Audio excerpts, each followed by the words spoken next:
A la fecha ya se contabilizan 10 masacres y 39 víctimas mortales. La última fue registrada la mañana del pasado martes 22 de febrero, cuando 3 miembros de una misma familia fueron acribillados en Zonaguera, Colón.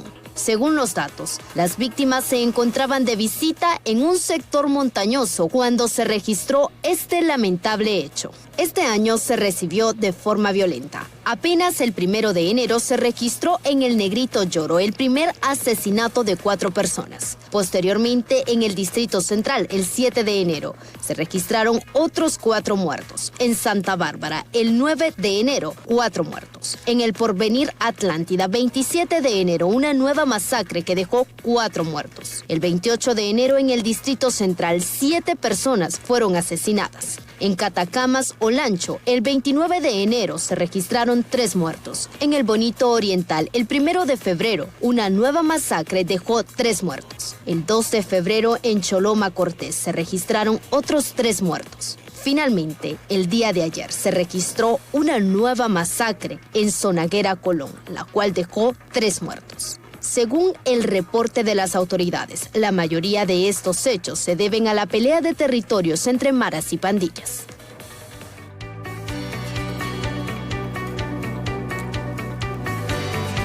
Bien, gracias Ruth. Con esta nota introductoria, una nueva masacre en efecto se registró ayer en el municipio de Balfate, la aldea Arriba del Chorro, en donde 3 miembros de una familia fueron asesinados cuando realizaban una visita en un sector montañoso donde se dio este lamentable hecho. En lo que va del 2022, se han contabilizado, en efecto, como indicaba Ruth, 10 masacres, 39 personas han muerto, siendo el departamento de Colón el segundo con más homicidios múltiples este año, según los datos del Observatorio de Violencia de la Universidad Nacional Autónoma de Honduras. Diariamente reportamos decenas de asesinatos en los distintos puntos del país. Las causas, según las hipótesis de la Policía Nacional, se atribuyen al cobro de extorsión, a peleas de territorio, mientras la impunidad prima en casi todos ellos. Denunciando, por supuesto, el grave problema de la inseguridad y la impunidad en que actualmente estamos viviendo. Este tema hoy lo abordamos con un experto en la materia. Hablamos del comisionado en condición de retiro, Luis Alonso Maldonado Galeas, con quien vamos a ampliar en esta temática, porque nos interesa, siempre les decimos, son temas que deben de estar ahí y permanentemente abordándolos los medios de comunicación para que quienes son los responsables tomen las medidas adecuadas y la población en general las precauciones. General, muchísimas gracias por acompañarnos y bienvenido siempre. Para mí es muy grato estar con usted, principalmente por el profesionalismo con que usted aborda estas temáticas y también por la necesidad que tiene el pueblo hondureño de recibir alguna orientación que le pueda de alguna manera apreciar la dimensión de lo que es la inseguridad en Honduras, los efectos que esta tiene y de qué manera también se puede enfrentar esta situación. General, usted fue inspector general de las Fuerzas Armadas. Ese fue el cargo más alto que logró alcanzar dentro de la institución. Sí, inspector general de las Fuerzas Armadas, que es un miembro de la Junta de Comandantes. Claro, que manejan, como dicen, la estructura de la jefatura del... ¿Todavía se maneja así, Estado Mayor Conjunto? No, ahora ha cambiado. Está la jefatura del Estado Mayor Conjunto, que tiene al jefe y al subjefe. Sí. Y luego en la escala jerárquica sigue el inspector general de las Fuerzas Armadas y los comandantes de Fuerza Aérea, Ejército, claro, y Fuerza Naval. Bueno, usted fue en el periodo del general Barahona, era presidente de la República, don Ricardo Maduro. Exacto. Don Ricardo Maduro. Los hechos de violencia que estamos viviendo en este momento, ¿cuáles en su concepto son las causas que están generando y están provocando que continúen? Porque se dieron, y siendo honestos, bajó los índices de muertes violentas en el periodo, bueno, incluso lo tomó con 87 por 100.000 habitantes, el expresidente Hernández. Logró bajarse y al final hubo un incremento el último año, pero quedamos en un 38 por 100.000 habitantes. Pero estamos comenzando este nuevo gobierno con masacres que se están dando. ¿A qué se podría atribuir en términos generales todo esto, general? Esta es una acumulación de condiciones que se van configurando y que crean este estado de inseguridad generalizado. Y voy a hablar de una situación que es bueno enfocarnos, y es cómo la criminalidad, cómo la narcoactividad ha penetrado las estructuras del Estado. Esta penetración lo que provoca es un involucramiento que de alguna manera limita la acción de las autoridades encargadas de la seguridad y también de la justicia cuando penetran en esos ámbitos, y hay una especie de complicidad en esas estructuras, y esto genera una especie de libertad de acción para los niveles superiores del crimen organizado, llámese cárteles de la droga o jefes de bandas organizadas que lideran las organizaciones criminales que tienen un alcance transnacional. Eso es un contraste entre la capacidad que tiene la organización criminal y la limitación que tiene el Estado por estar penetrado, por haber sido infiltrado. Claro. Cuando esto pasa a nivel de la Policía Nacional, entonces la parte operativa de la narcoactividad fluye, porque hay una complicidad y hay una permisividad de parte de la Policía Nacional y también de las Fuerzas Armadas en algún momento. Las otras situaciones es que la narcoactividad en Honduras logró generar distintas modalidades de crimen y de delito. Ahora ya estamos hablando de narcolaboratorios, de procesamiento de droga y de una especie de inundación de la droga en las distintas ciudades de Honduras, incluyendo las áreas rurales donde hay consumo. Al haber consumo, una demanda fuerte de consumo, entonces tiene que haber una demanda fuerte de entrega, de distribución. Y ahí es donde una de las causales que vemos ahora es que la pelea de territorios y el manejo de los clientes y de los espacios implica una rivalidad del negocio y por lo tanto hay muertes. Y desde luego esta es una causal de las muertes múltiples. La otra cuestión es que hay una especie de favor social que se le hace a la criminalidad organizada, una inclusión en el proceso de toda la narcoactividad. Veamos un ejemplo. Una avioneta X viene de un determinado país del sur, sea Venezuela, sea Colombia o de otro sector, y va a aterrizar en territorio hondureño. Es posible de que haya una falla en el nivel oficial para la detección, radares, sí, etc. Correcto. Al haber esa falla, comienza otro escenario. ¿Cómo aterriza y quién la recibe? Y en el área de, gracias a Dios, parte del área de Colón y el norte de Olancho, todo lo que hay ahí es una configuración de organizaciones cómplices de la sociedad para hacer la recepción de esa droga. Y después de la recepción sigue el movimiento hacia un lugar seguro donde se pueda permanecer mientras se prepara la movilización. En todo ese proceso hay participación de la sociedad.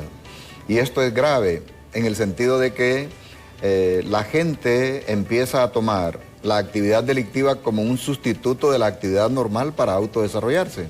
Un empleo, estudiar, etc. Y esto se va transmitiendo hasta los niños, de tal manera de que la rentabilidad del delito, la rentabilidad del crimen es parte de esa afectación que está muy fuerte en la sociedad. Ese escenario sucede gracias a Dios, pero en Colón ya sucede otro escenario de un involucramiento más directo. Y a lo largo de la ruta, otros escenarios cuando se va a trasladar a los Estados Unidos, que es llegar a la frontera. Y en la frontera, usted recuerda de que hubo un tiempo en que el departamento de Copán se convirtió en un espacio muy invadido por la narcoactividad y empezaron a surgir personajes e incluso funcionarios, alcaldes involucrados en esto. Ahora algunos muchos están en los Estados Unidos. Entonces todo eso prácticamente se saturó de actividad Y hay una cosa muy grave también en esto, que es bueno interpretarlo y que ocasiona también parte de las masacres que están dando, la criminalización de la economía. La economía nacional tiene un alto componente de dinero lavado, de inversiones como parte de la renta del crimen y el delito en distintas modalidades del empresariado. El transporte es uno de ellos. Entonces, esta penetración ya del resultado de cometer delitos y de cometer crímenes ya se diluye en medio de la economía.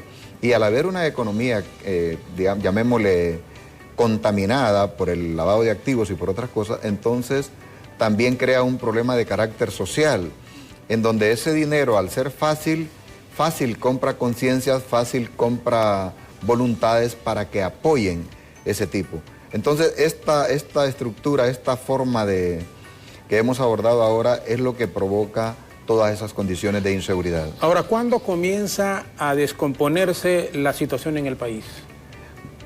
Cuando hay una integración entre las maras y pandillas que pasan de una organización de tipo social para tener algunas manifestaciones de rebeldía y también de cierta identidad caracterizada por tatuaje, por algunas formas de expresión, pero todavía sin llegar a la violencia criminal, una especie de violencia social, violencia de calle.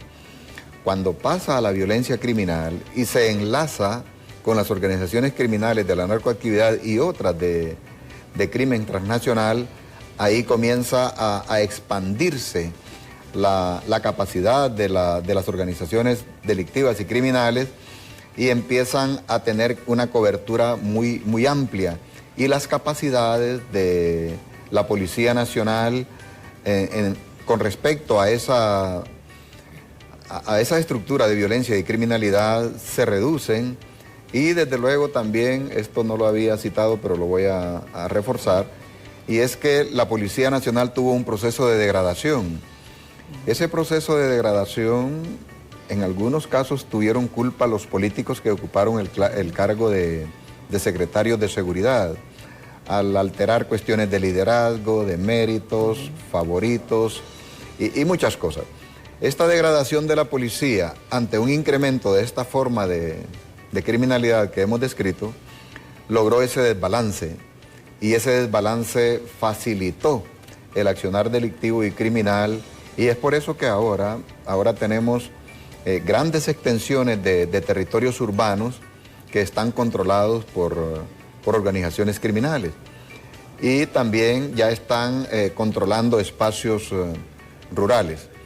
Y a esto súmele usted la delincuencia común y las bandas organizadas y las organizaciones que provienen de países vecinos, entonces se crea toda una configuración que tiene alcance nacional. ¿Qué tanto ha afectado a la institución militar, a la institución policial como tal, que son los encargados del ente de seguridad en todos los países del mundo? El que, por ejemplo, promociones, antes se respetaba muchísimo, yo sincero, obviamente, sin estar involucrado nunca en estas actividades, pero uno sabía, y en la institución policial y militar había ese respeto enorme al orden jerárquico. Hoy se ha perdido bastante. Usted dijo, y mucha culpa los mismos políticos, cuando por intereses de tipo personal marginaban una promoción y ascendían a otra. Esto ocurrió honestamente en los últimos 12 años en esta administración. Pero ¿qué tanto ha afectado también eso? Porque pareciera que no, pero una cosa tiene que ver con la otra. La estructura criminal de la cual usted nos hablaba en este momento ha penetrado la policía y también a la misma institución militar. Sí, y esa penetración a la Policía Nacional y en alguna manera a las Fuerzas Armadas puede provocar tomar decisiones de sacar de la estructura del mando a alguna persona que pudiera estorbar en las acciones para combatir la delincuencia y la criminalidad. Pero también las instituciones se les afecta su moral, se les afecta su espíritu de cuerpo, de pertenencia, y también se les afecta su carrera cuando hay una intromisión política y le afecta el desarrollo normal del ejercicio de su carrera, afectándole con no darle el ascenso correspondiente, con no hacerle la asignación que le corresponde conforme al grado y conforme a los méritos, sustituyendo por otras personas que tal vez no lo merecen. También cuando se toma ciertas personas claves desde un nivel político para que maneje ciertos espacios territoriales, porque hay una intención por ahí de una vinculación con una actividad delictiva o criminal. Entonces esto provoca afectaciones. Y que limita también el accionar de los jefes policiales o los jefes militares en esa zona cuando hay en determinados departamentos, por ejemplo, que son estratégicos. Bueno, coloco a este funcionario, a este diputado para que tenga control en la zona. Y bueno, se ve limitado realmente el funcionario policial, el funcionario militar. Sí, es como un escalonamiento de complicidad y también de incumplimiento de las responsabilidades que tienen que ver con los funcionarios. Y entonces incluso la autoridad policial tiene que sujetarse a alguna disposición de tipo político. Entiéndete con el político. Y luego viene el descenso de las disposiciones hasta llegar a una posta de control, por ejemplo, en donde ya hay una consigna. Eso déjalo pasar. Cuando veas un carro que va con estas características, eso déjalo pasar. No te metas con eso. Y el policía puede recibir una orden, el nivel más bajo la puede recibir que parezca normal. Va a pasar una comitiva oficial y entonces con estas características, déjala pasar.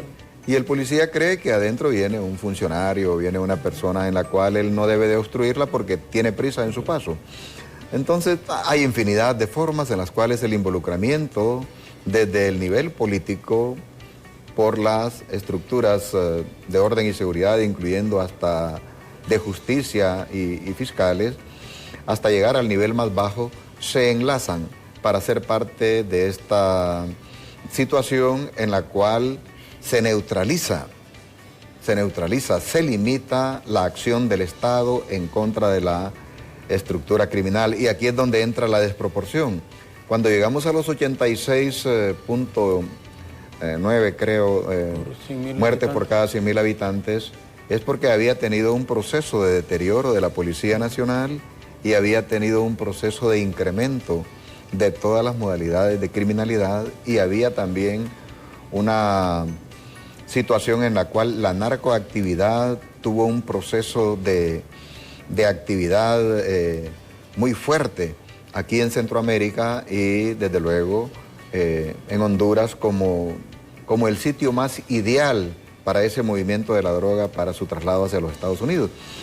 Y fue cuando apareció entonces esta política de combate directo a las estructuras altas de la criminalidad y de la narcoactividad, que logró en estos años llegar hasta un 41% en un momento, luego pasó menos de 40, 38 puntos y algo, y el año pasado volvió otra vez a 40 y ahorita en este momento tenemos una tendencia de ascenso, tanto por la cantidad de muertes acumuladas al momento por cada 100.000 habitantes como por la impresión y realidad que da estas muertes múltiples. General, por su experiencia, ¿cuál debe ser el accionar en este momento de la presidente doña Xiomara Castro de Zelaya y si el nombramiento del general Savión era o es el adecuado en este momento? Como ministro, perdón, de Seguridad. El general Savión tiene las competencias para ocupar el cargo, tanto por su condición de ser un general, como por la experiencia que tuvo y también hay que considerar el perfil de la personalidad y la credibilidad que él pueda inspirar o hacer sentir a la sociedad respecto a su perfil ético y a su perfil profesional. Lo que sí, relacionado con la pregunta, es bueno indicarlo acá. En este cambio que hubieron dos cosas que no se manejaron adecuadamente. tanto para las Fuerzas Armadas como para la Policía Nacional, y es el proceso ordenado del mando y el proceso ordenado de la transmisión del mando, la entrega del mando. Okay, pero el mando, ¿qué? ¿A qué nivel estamos hablando? A nivel de Fuerzas Armadas y a nivel de Policía Nacional, correcto, tanto en la Secretaría de Estado como en los mandos operativos, llámese jefe de Estado Mayor Conjunto o director. ¿Y qué fue lo que se falló ahí? Se falló la confianza, la responsabilidad. Confianza en el sentido de que, sale un gobierno que es adverso al mío, ¿cómo me acerco? Y viene el gobierno que está en el poder y dice, ¿cómo hacemos para que esto sea ordenado, debidamente profesional? La entrega de una institución como es la Secretaría de Seguridad y la Secretaría de Defensa con todo lo que viene hacia abajo. Entonces, muy tardada el nombramiento del actual secretario de Seguridad, muy tardado también el nombramiento del secretario de Defensa. Fíjese que para la toma de posesión de la presidenta, se advertía de que el gobierno entrante era el que tenía la iniciativa. El gobierno entrante. Claro. Por esas cosas que nosotros no sabemos manejar, de que la política y las rivalidades partidarias y todo eso que tenemos, que es lo que prácticamente mueve la dinámica del quehacer político en Honduras, eso es incorrecto. Es Honduras, son los intereses de Honduras y también la formalidad de los procesos. Quien está en el poder es el que está en el poder. Se llame José, como se llame. Sí, es el que está en el poder y a él le corresponde entonces lo que implica un traspaso de mando en acuerdo con el gobierno entrante. Y ahí debe de haber armonía. Aquí está esta situación, aquí está esta institución, esta es una estructura de mando, estos son los potenciales generales, comisionados generales que deben de asumir la responsabilidad. Muchas gracias. Y empieza todo un proceso ordenado que no vaya tildado de alguna pretensión o intención de tipo político. Esta tardanza y más algunas violentaciones que se hicieron a la Constitución de la República y también a las leyes orgánicas, tanto de las Fuerzas Armadas como la Policía Nacional, para los nombramientos, no para todos. En algunos se fue asertivo, pero particularmente en la Policía Nacional sí hubo una situación muy penosa para las personas que la sufren, en el sentido de que comisionados generales fueron desplazados de sus cargos y quien asumió la responsabilidad fue un comisionado, que equivale al grado de coronel. Esta es una decisión que la Constitución manda al presidente la haga libremente, pero en el caso de las Fuerzas Armadas es respetando la Junta de Comandantes y el escalafón de los oficiales. La ratificación del jefe de Estado Mayor Conjunto en las Fuerzas Armadas me pareció un acto correcto de parte de la presidenta Xiomara, porque había sido un nombramiento en el gobierno anterior, ella lo ratifica, quiere decir que no le puso un tinte político, pero desafortunadamente en los otros niveles sí hubo afectaciones muy serias. Sí, ahorita. Sí. Y en la Policía Nacional yo lo veo mucho más, porque como ya lo citaba, se desconoció, se ignoró el perfil que habían desarrollado ciertos policías y a lo mejor se usaron criterios que tienen valoraciones de tipo político partidario y también de alguna suposición respecto a la vinculación de estos altos oficiales con el sistema político que deja la administración, pero quiero decir algo, y lo voy a decir por mis convicciones. No obstante, pueden haber excepciones en la regla que voy a anunciar. Ningún soldado entra a a la organización, a la carrera militar para servir a una persona. Ningún soldado, ningún policía se le enseña en la Academia Nacional de Policía o nosotros en la Academia Militar General de Honduras, General Francisco Morazán, se nos enseña a servir a una persona, se nos enseña a defender la patria, se nos enseña a defender una bandera, se nos enseña a cumplir misiones, se nos enseña a respetar la Constitución, a respetar las leyes, etc. En el camino nos contaminamos, es cierto, pero el peor pecado que hay para una institución militar y para una institución policial es la contaminación política, es su politización.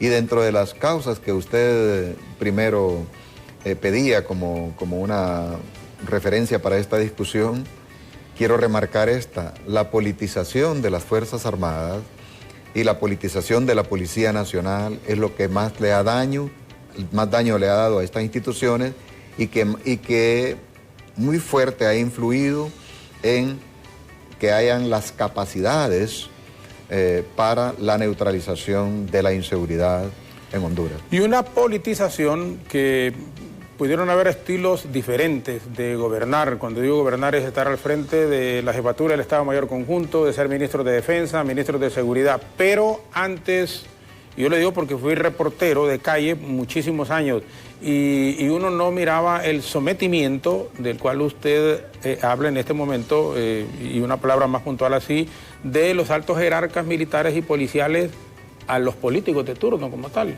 O sea, ustedes eran profesionales en el sentido real de la palabra.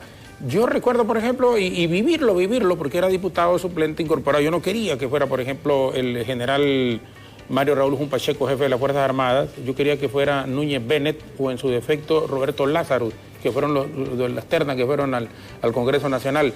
Y le digo esto porque luego fue en el gobierno del presidente ya desaparecido, en paz descanse, el doctor Carlos Roberto Reina, y hubo una discusión bastante fuerte, el abogado Raúl Pineda Alvarado, recuerdo, y el doctor Carlos Alejandro Sosa Cuello, este servidor.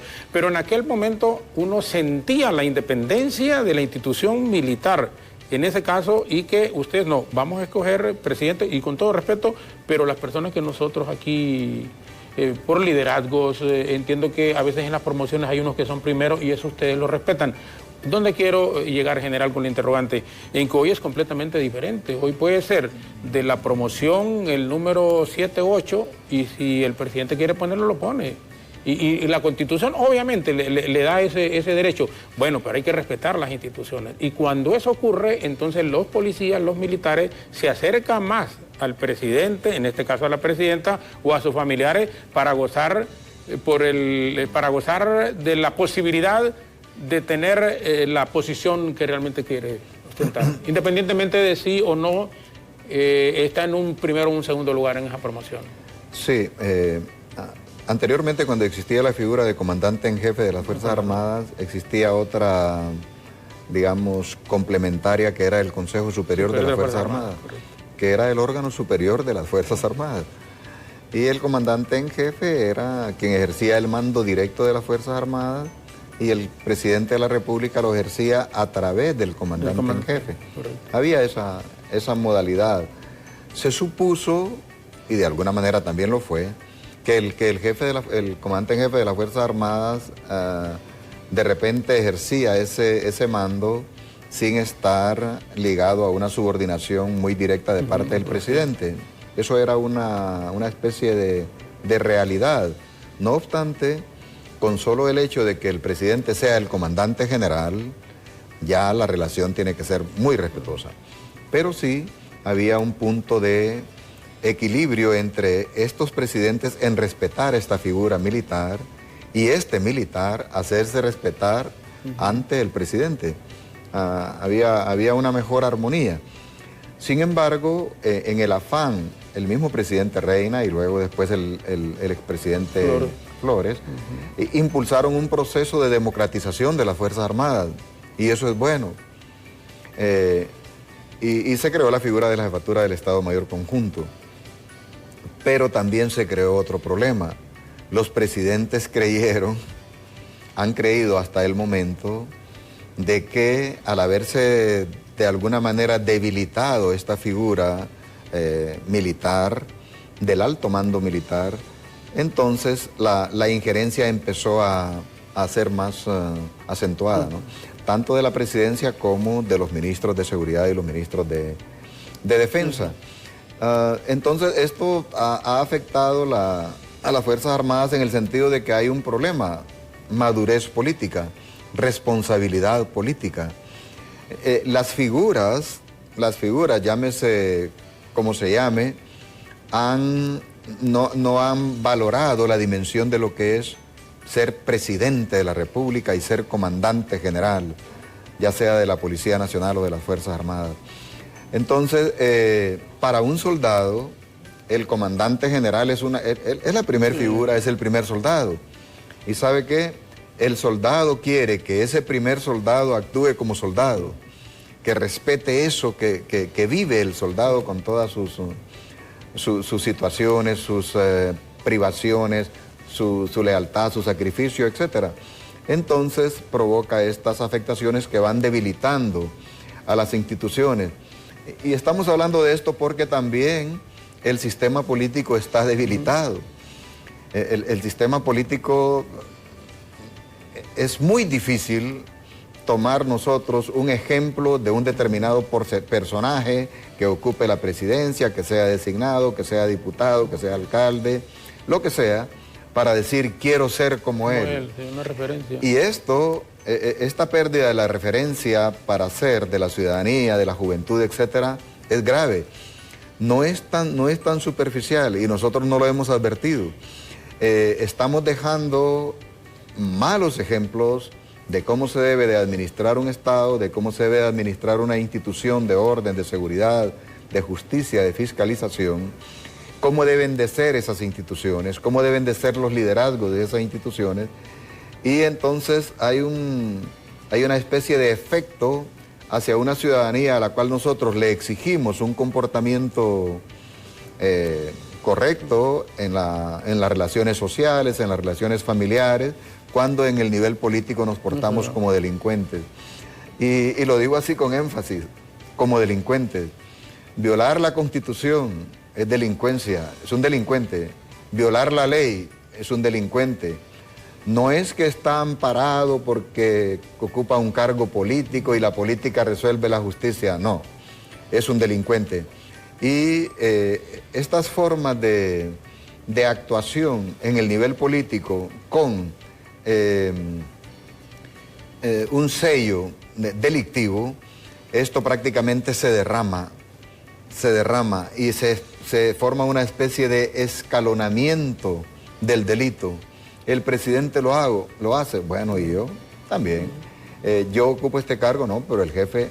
Entonces empieza esa escalada descendente de la delincuencia y desde luego genera una sociedad que ya algunos estudiosos, creo que un israelita presagia de que Honduras en el 2050 probablemente deje de ser un Estado.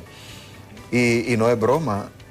Si tenemos afectaciones como Estado de Derecho, los índices más bajos a nivel mundial, si tenemos los índices más altos de corrupción en el mundo, los índices de desarrollo humano más bajos, los índices educativos más bajos, y quiere decir que estamos entrando.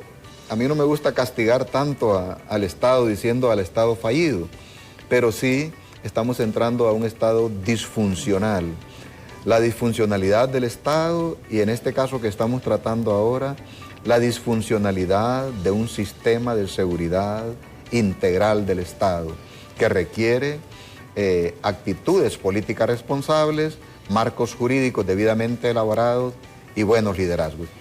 Estamos conversando con el general Luis Alonso Maldonado Galeas. Van a permitir una breve pausa en radio, televisión, redes sociales, Facebook, BTV Somos Todos Honduras y también en nuestra señal de YouTube. Regresamos con nuestro invitado, 7:38.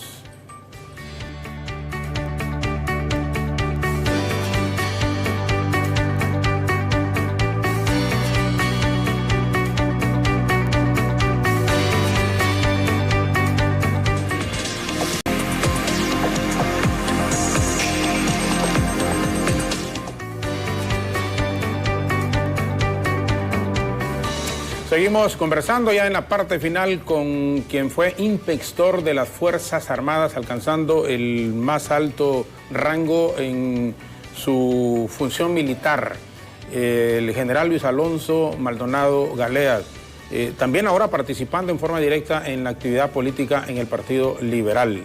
Partido Liberal, general, sí, Partido Liberal. Quiero preguntarle, antes de regresar estos últimos minutos en el tema de seguridad, ¿la Policía Militar del Orden Público debe de continuar porque la presidenta tiene que tomar una decisión estos días en relación a eso? La Policía Militar del Orden Público debe de pasar a un proceso de disminución de sus efectivos, porque ella se nutre del ejército, son soldados del ejército. Y en este momento hemos visto un proceso de crecimiento en número y en alguna calidad de la Policía Nacional. Y la Policía Militar del Orden Público surge porque hubo un proceso de depuración de la Policía Nacional, se redujo el número y se redujeron las capacidades. Y la Policía Militar generó un balance de disponibilidad de recursos para enfrentar a la criminalidad. Ahora que ese balance está a favor de la Policía Nacional, entonces conviene hacer una especie de desmovilización progresiva, de a poco, paulatina y ordenada. Pero no suprimirla del todo, es decir, no eliminarlo en este momento. No, es un órgano que precisamente es el que más se ajusta a apoyar a la Policía Nacional, porque la Policía Militar ya tiene su propia escuela, ya tiene su propio centro de capacitación, tiene una programación de especialización adaptada a las tareas que lleva a cabo la Policía Nacional. Por lo tanto, hay una adaptabilidad y una coherencia en el actuar de la Policía Militar en apoyo a la Policía Nacional. El Consejo Nacional de Seguridad debe de mantenerlo la forma en cómo estuvo estructurado en estos 12 años, porque igual comenzaron en la administración del presidente Lobo, recuerdo perfectamente. En la forma como estuvo estructurado, como lo está, el Consejo Nacional de Defensa y Seguridad, no. En el sentido de que el titular del Congreso Nacional, el titular de la Corte Suprema de Justicia y del Ministerio Público, correcto, están prácticamente subordinados bajo la coordinación del presidente de la República. Y esto no es conveniente en un Estado democrático, no es aceptable. Lo que sí se requiere es que se modifique de tal manera de que el presidente, por ley y por la naturaleza de ser el presidente, sí debe de ser quien coordine el Consejo Nacional de Defensa y Seguridad. Pero de los otros órganos del Estado,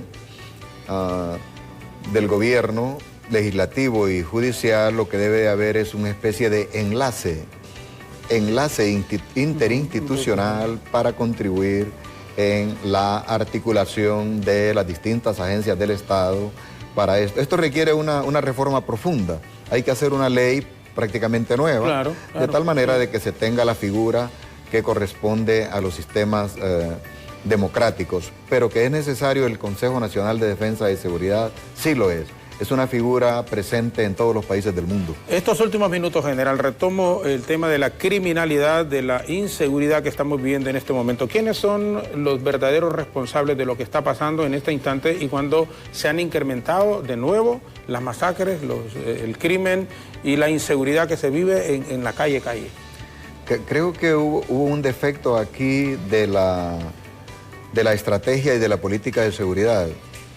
Cuando se tuvieron los éxitos para reducir las muertes por cada 100.000 habitantes y también se neutralizaron los cárteles de la droga, hubo una afectación muy fuerte en la sociedad por el involucramiento.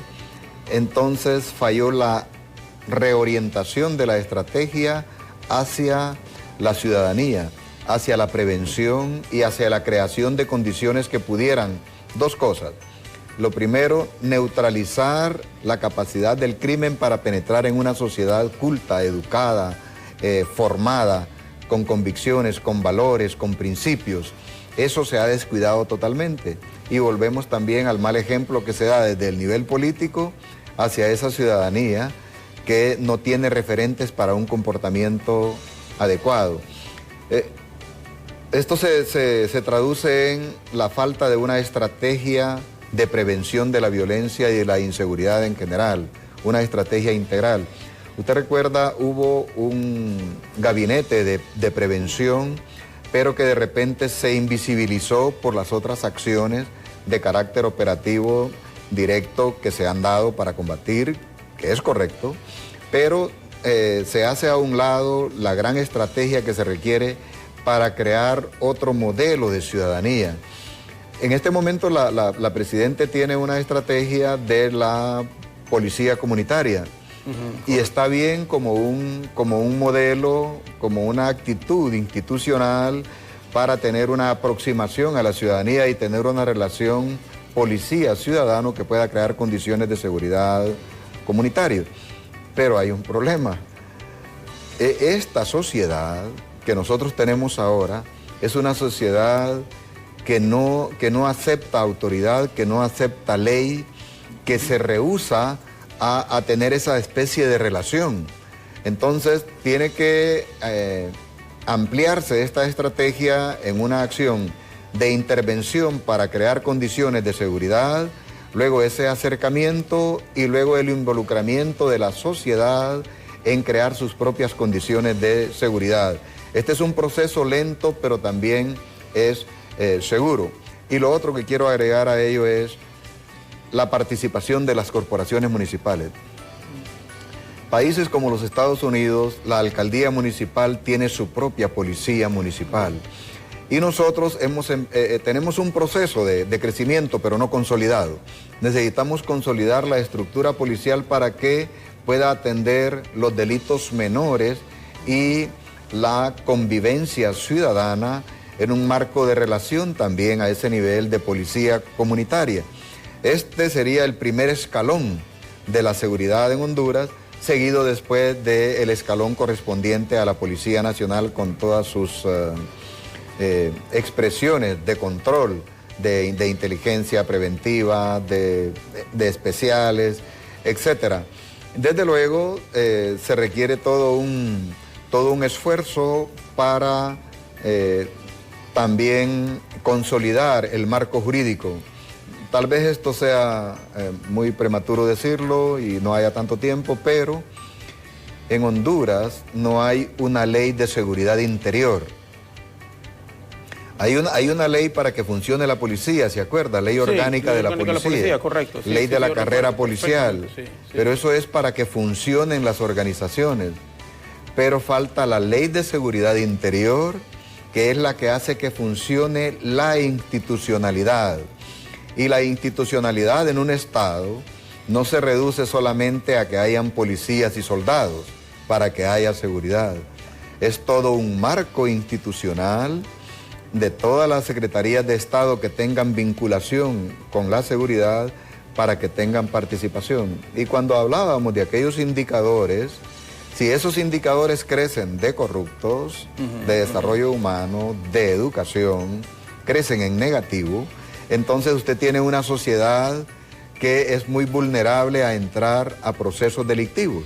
Por lo tanto, la Ley Nacional de Seguridad Interior sería para mí la herramienta que pudiera venir a dar el gran cambio del abordaje de una verdadera política y estrategia de seguridad interior. Ahora, crear la policía comunitaria, fortalecer la policía municipal, porque ya existe en los 298 municipios, yo creo que más de 250 lo hay, pero si la gente no respeta a la policía, a los militares como tal, y quiere darse, como dicen, al libre albedrío cada quien, muchísimo menos general podría respetar la policía comunitaria o la policía municipal. O sea, aquí también se tiene que hacer un trabajo extraordinariamente fino y probablemente 4 años, aunque se pueden sentar las bases, sea muy poco tiempo para que un gobierno pueda implementarlo todo esto. Sí, la estrategia nacional de prevención de la violencia, de formación de ciudadanía, etcétera, son cuestiones de mediano y largo plazo. Pero nos tardamos demasiado. Claro. Ya días estamos viendo el problema y no actuamos. Yo creo que aquí en estos casos se requiere un gobierno de mucha autoridad para crear condiciones sociales que empiecen a obedecer todo eso que hemos perdido nosotros.